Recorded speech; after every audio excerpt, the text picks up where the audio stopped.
Halo saudara-saudara, jumpa lagi dengan komentator gadungan di sini dengan komentator yang gadungan. Seperti biasa saudara-saudara, kalau kita sudah bertemu pasti akan ada yang kita bicarakan.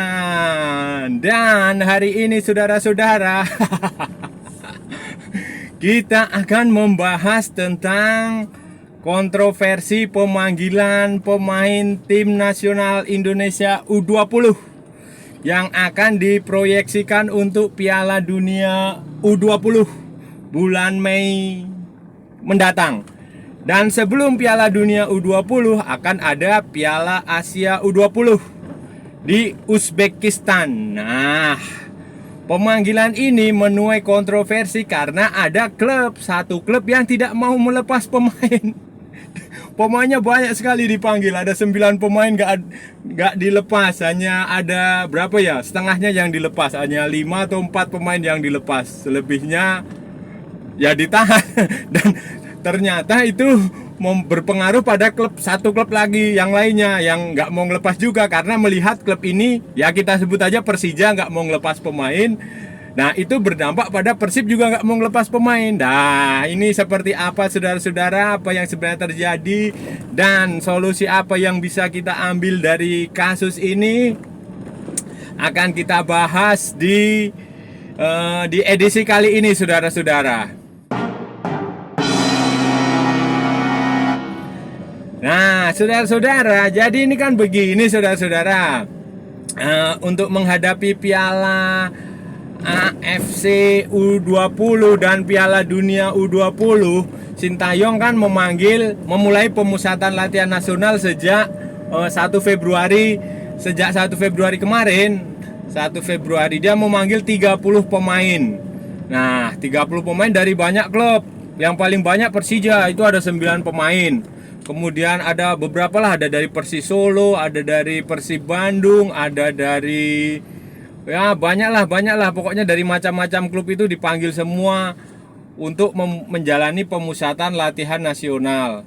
Tetapi saudara-saudara, hingga kemarin apa hari inilah, pokoknya hingga minggu inilah, hingga beberapa hari, seminggu sudah berjalan, itu baru ada 21 yang datang.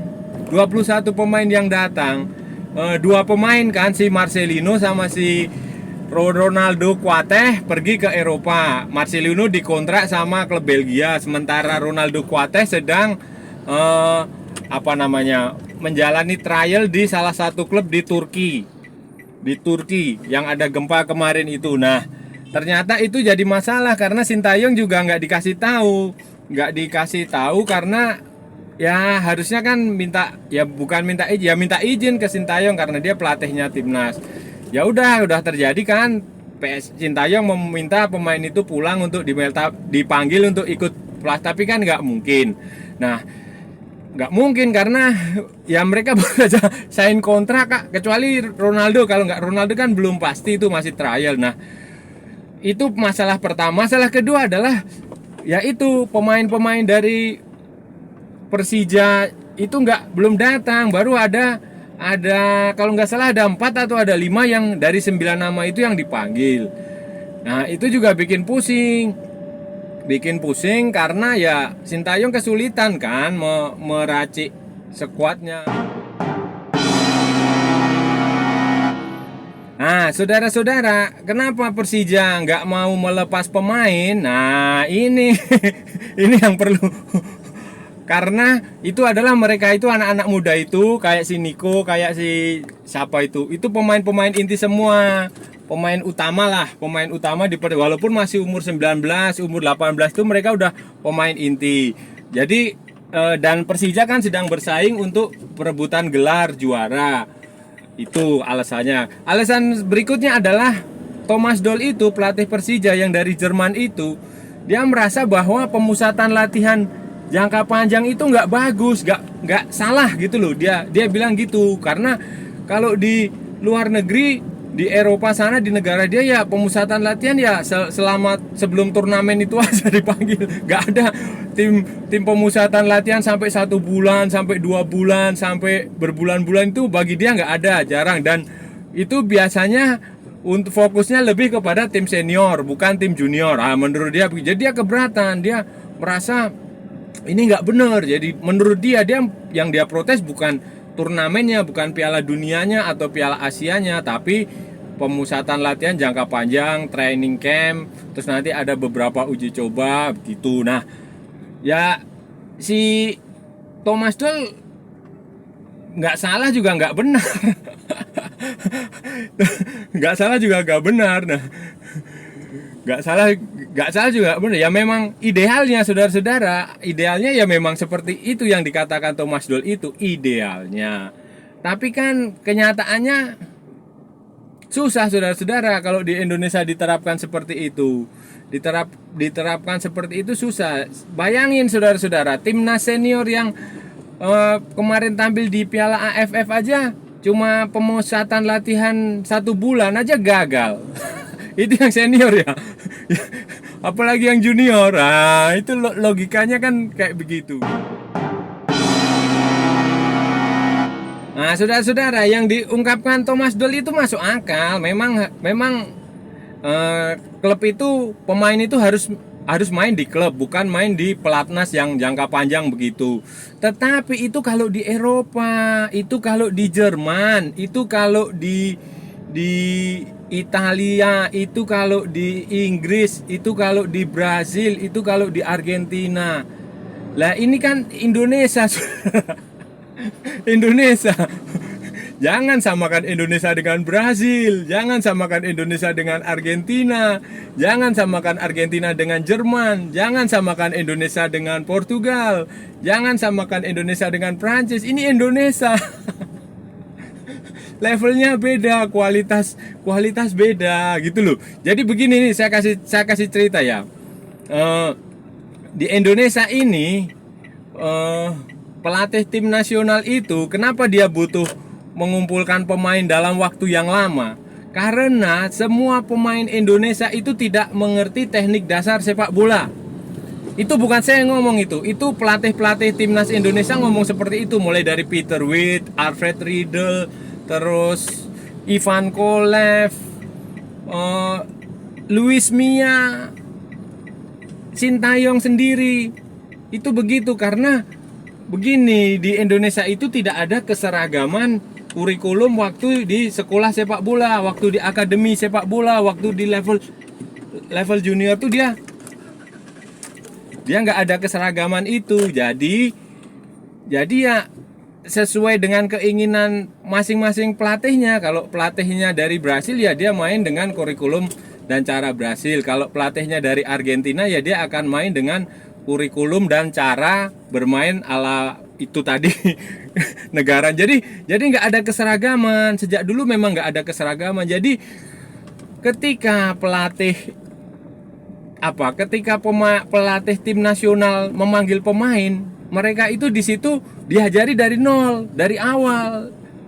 Kan saudara-saudara juga lihat sendiri bagaimana Sintayong ngajarin pemain. Bukan hanya pemain junior, pemain senior pun seperti itu diajarin. Karena dasarnya jelek, kemudian fisiknya juga jelek. Jadi nggak ada keseragaman gitu loh.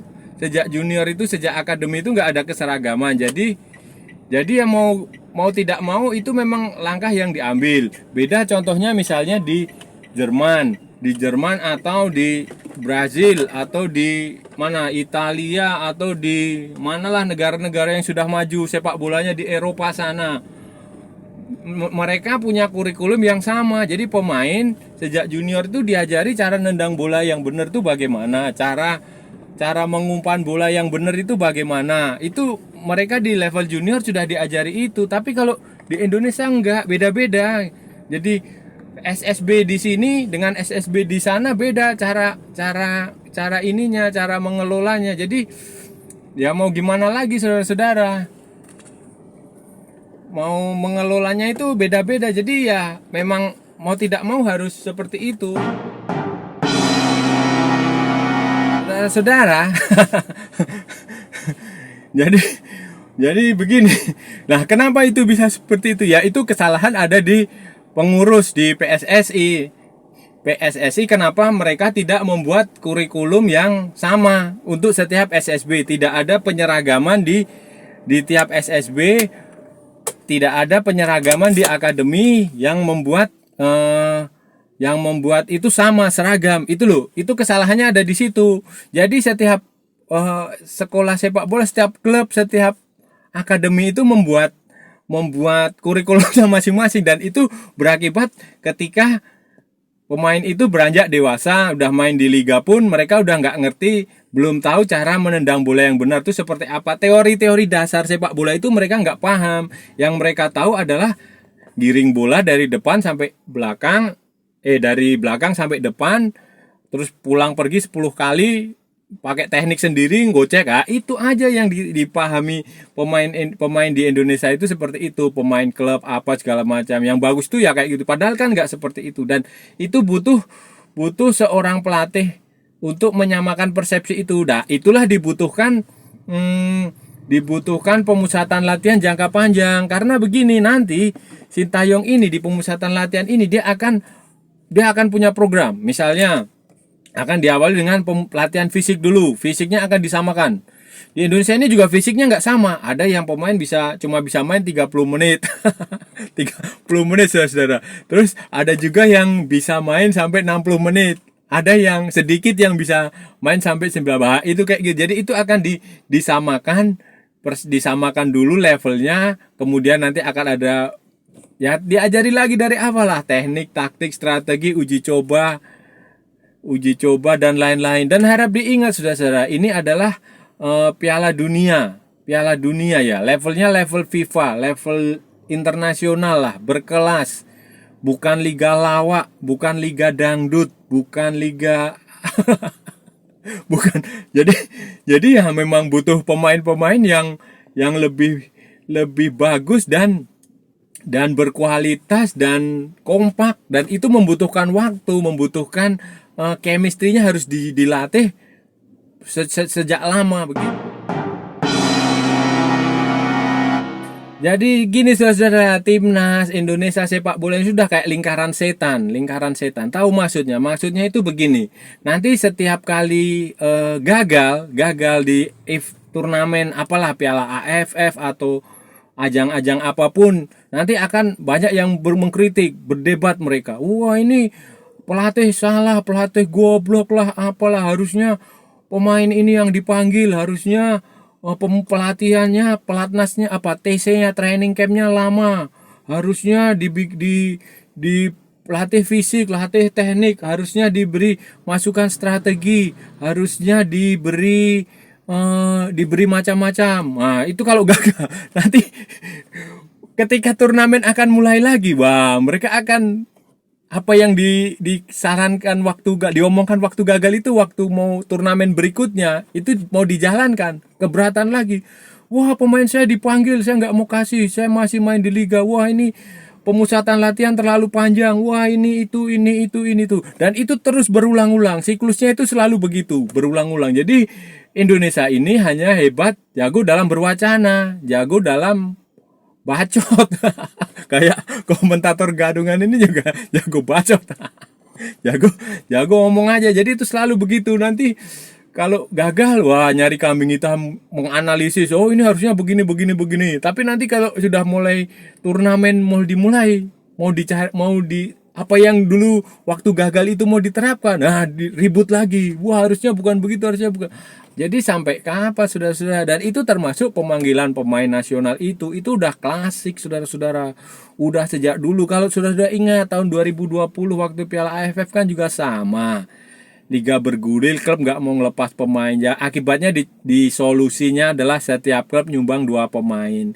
Kemudian Sintayong bisa merombak tim, membentuk tim jadi bagus. Semuanya baru sadar, oh iya harusnya dilepas, pemain bersedia dilepas. Sekarang ya ya kayak gitulah di Indonesia. Makanya saya juga heran nggak maju. Saya nggak tahu kalau di Malaysia seperti apa atau di Thailand seperti apa. Tapi saya rasa juga ya nggak tahu saya.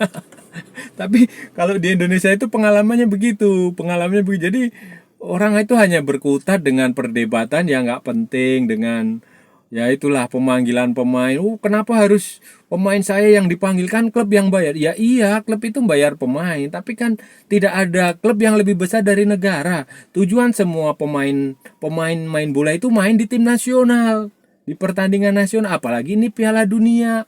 Walaupun Piala Dunia Junior. Itu loh tujuan setiap pemain itu ke situ, bukan di Liga Dangdut, bukan di Liga Lawak. Itu saudara, terus solusinya bagaimana? Solusinya itu ada pada ketegasan PSSI. PSSI itu harus tegas.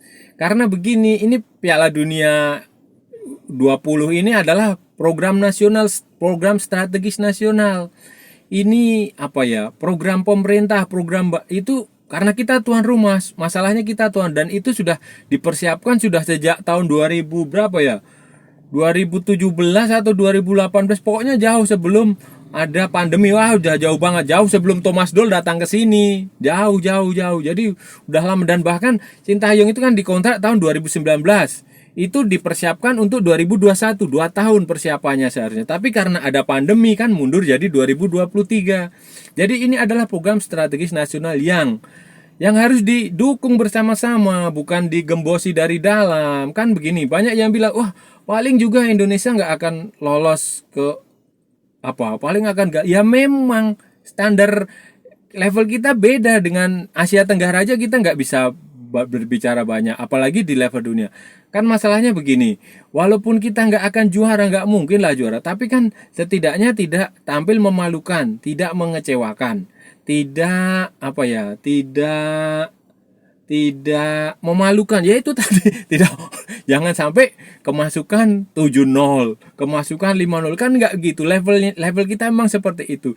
Jadi yang bisa dilakukan ya menyiapkan tim sebaik-baiknya supaya tidak jadi bulan-bulanan, tidak memalukan, supaya minimal target minimal lolos ke fase knockout, supaya tidak jadi juru kunci grup, supaya bisa menang satu pertandingan atau imbang 2-3 kali. Itu sudah bagus, itu sudah sebuah prestasi, nggak mungkin juara gitu loh.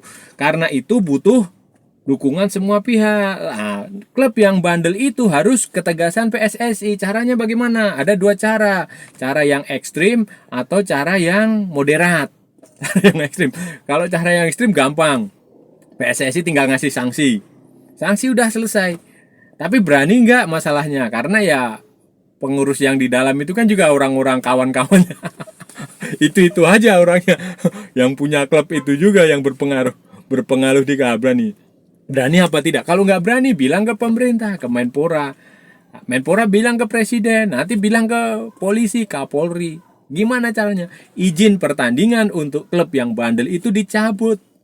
Nggak boleh ngizinin, nggak boleh ada pertandingan sampai pemainnya dilepas. Misal Persija, ya udah nggak boleh gelar pertandingan di Bekasi, di Patriot. Kan selesai.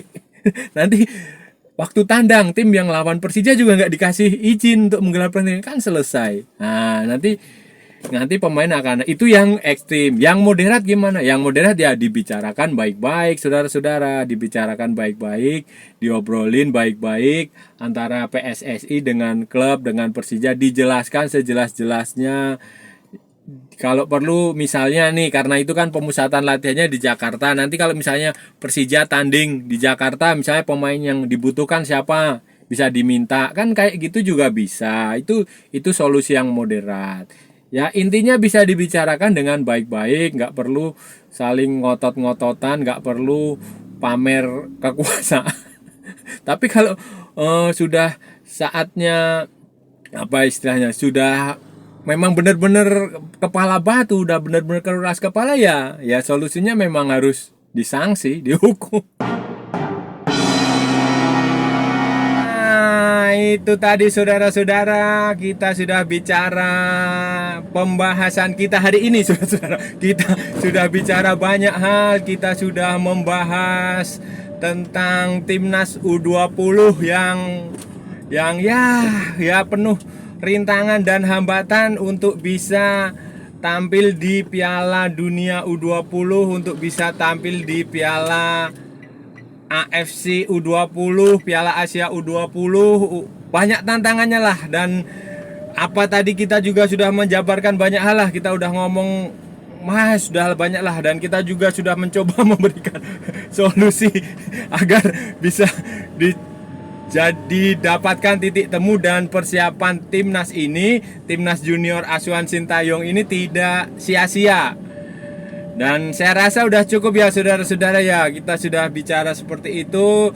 Kalau ada salah-salah ya mohon maaf, namanya juga gadungan.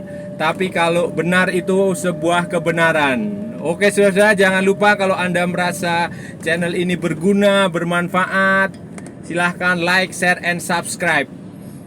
Kalau tidak ya nggak apa-apa, cuekin aja. Oke, ikuti pula akun media sosial Komentator Gadungan, ada di Facebook, di Instagram, dan di TikTok. Oke saudara-saudara, sampai bertemu lagi di edisi selanjutnya dengan topik-topik tema-tema yang jauh lebih tidak bermutu.